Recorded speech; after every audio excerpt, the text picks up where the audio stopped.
Welcome to my second video. Today we are going to go over how to progress to your first push-up.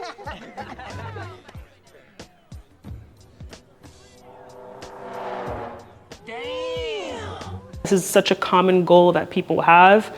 So I'm going to go over how to progress to your push-up, what exercises you should be doing to progress to that push-up, what accessory movements you should be doing to help you get there faster, and then a couple of exercises you can do to make the push-up more challenging. So a common mistake people make is they want to get a push-up, so what they do is they do push-ups from their knees, and that doesn't make it any easier. In fact, it just makes it harder. What you're going to do is you're going to use a barbell and a rack, and you are just going to bring the floor closer to you by making the barbell pretty high. If you're starting out, your push-ups might look like this, right? You want to choose a height that you can hit, where you can hit 8 to 12 reps. If you're unable to get 5 reps, 6 reps, just bring it a little higher. If this is too easy, all you're going to do is bring it a little lower, right? So you're going to come here, just like that. Now, a form tip I want to go over: when you're doing a push-up, you want to make sure your elbows are tracking into an arrow, okay? Tracking into an arrow. I don't want to see this. It should look like this.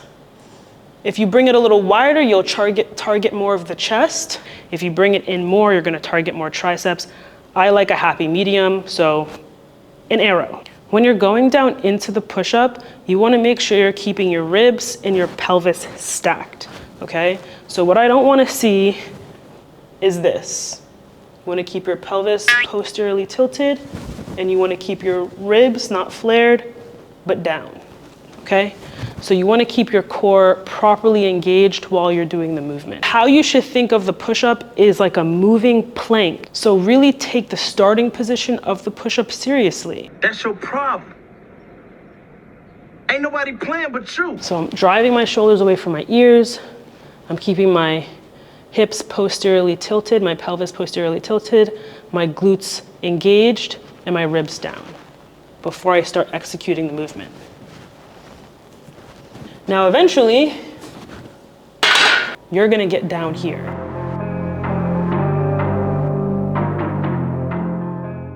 Like I said, over time, you're gonna bring the bar lower and lower and lower, and eventually you will hit the floor. Don't rush the process, it will take time. Now you know how to progress the push-up. Essentially, all you're gonna do is you're gonna lower the barbell until you hit the floor. I suggest you perform 3 to 4 sets of 8 to 12 reps. And the push-up is a skill. So the more frequently you do it, the better. That being said, the more frequently you do it, the lower your volume should be. So if you're gonna be working on push-ups, let's say 4 to 5 times a week, all you need to be doing is 2 sets per day. If you're only gonna be working on it 2 to 3 times per week, then you can hit that 3 to 4 sets per day. Like I said, you should keep the reps between 8 to 12. If you're unable to keep it between 8 and 12, that's because the bar is too low. So just bring the bar up a little bit higher so you can hit that rep range. Next, we are going to go over the accessory movements you can add into this regimen to make hitting your first push-up easier. What muscle groups are involved in the push-up? Obviously, your chest and your triceps, and like I said with that last form tip, your core. So you want to hit chest, triceps, and core. The first exercise we're going to start with is... Drum roll, please. A dumbbell chest press. So most people will be able to overload more than they think on the chest press than the push-up, right? Like you might be pretty high up when you start practicing your push-up, but you're pretty strong on your dumbbell chest press. That's because, like I said, the push-up is a skill as well. So what you're going to do is go heavier on the chest press. Aim for 6 to 8 reps or 5 to 8 reps.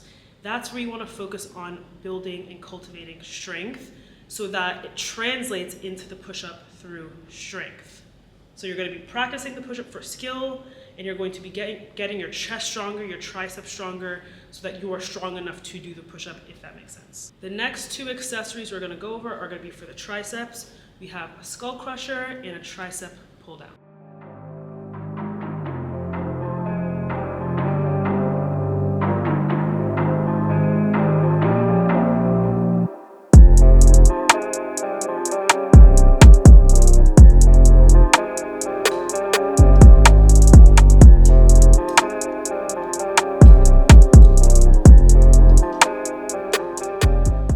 Next, we're gonna hit 2 core movements that's going to help you, like I said, keep your ribs in the right spot, keep your ribs down, and keep your pelvis posteriorly tilted. So you essentially just wanna keep your ribs and your pelvis stacked. So the first exercise we're gonna do is a hollow body hold. You're gonna come in this position.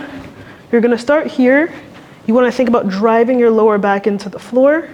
You're gonna reach your arms behind you, and then you are going to extend your legs and hold.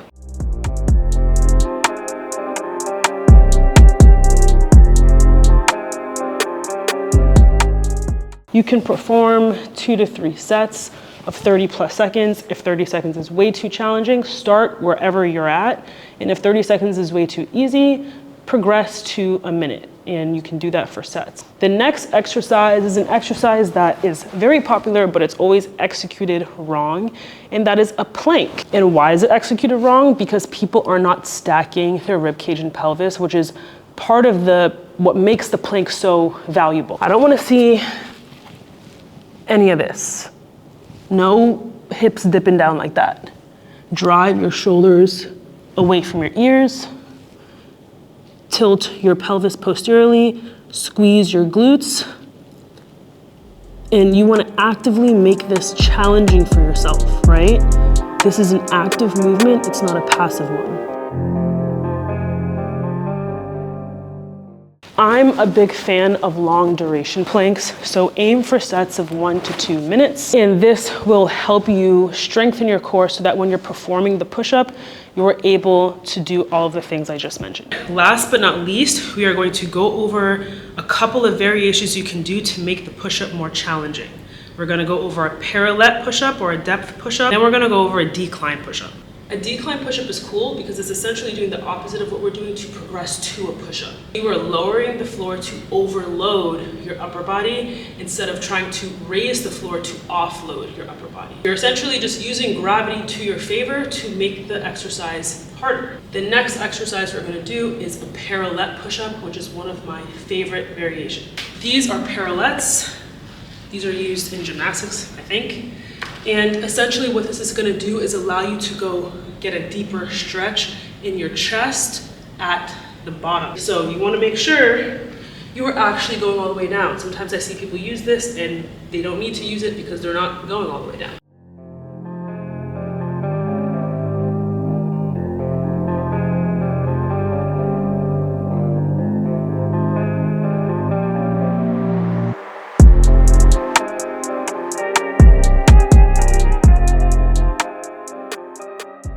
And that is a wrap. That is how you progress to get your first push-up. I hope this helps. That being said, now that you have the information, you need to execute. Information is worthless if you don't use it. So have an action bias, use the information, and execute. Do it! Just do it! I think the next logical progression after this video is to go over how to get or how to progress to get your first pull-up, because that's another worthy goal and it's a common goal people have. Thank you for watching. Like the video, comment on the video if you have any questions or if you have any tips or if you have any praise. Share the video with someone you know who wants to get their first push-up. I really appreciate you being patient with me and coming along with me on this journey. I am learning as we go. Like, I think through half of this video, my mic wasn't even plugged into the right jack, but we out here and we are posting content regardless of if we're making mistakes, because this is a learning journey the same way fitness is. I'm learning how to do this, you're learning how to do a push-up and how to work out and get an effective workouts. So we're on this journey together in a sense. Thank you so much for watching and I will see you in the next video. Holla!